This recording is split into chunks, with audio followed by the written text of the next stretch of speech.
အားလုံးပဲမင်္ဂလာပါခင်ဗျာကျွန်တော်ထူးထူးပတ်တော့ Honey Crown Spine မှာကြိုလိုက်ပါတယ်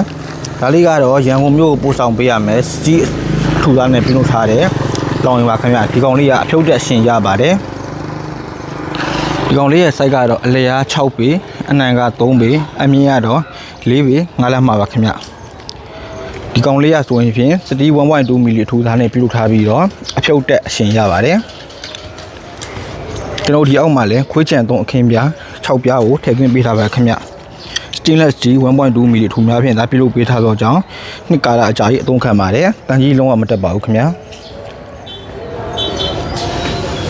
ကျွန်တော်တို့ပြည်မျိုးကနေပြီးတော့ညီမနိုင်ငံလုံးတို့ပို့ဆောင်ပေးပါတယ်ရန်ကုန်မန္တလေးဆိုရင်အိမ်ရောက်ငွေကြေးစနစ်နဲ့ရပါတယ်အခြားမြို့မှာဆိုရင်တော့ကာကိတ်တို့ပစ္စည်းပို့ဆောင်ပြီးမှငွေလဲပေးရမှာဖြစ်ပါတယ်ငွေကြိုလွှဲစားလုံးဝမလိုပါဘူးခင်ဗျာကျွန်တော်ဒီ site ဆိုရင်တော့ကျွန်တော်ခွေးကြီးမျိုး2ကောင်လောက်6ကောင်ရှိထားလို့ရပါတယ်2ကောင်လောက်ကို6ကောင်ရှိထားလို့ရပါတယ်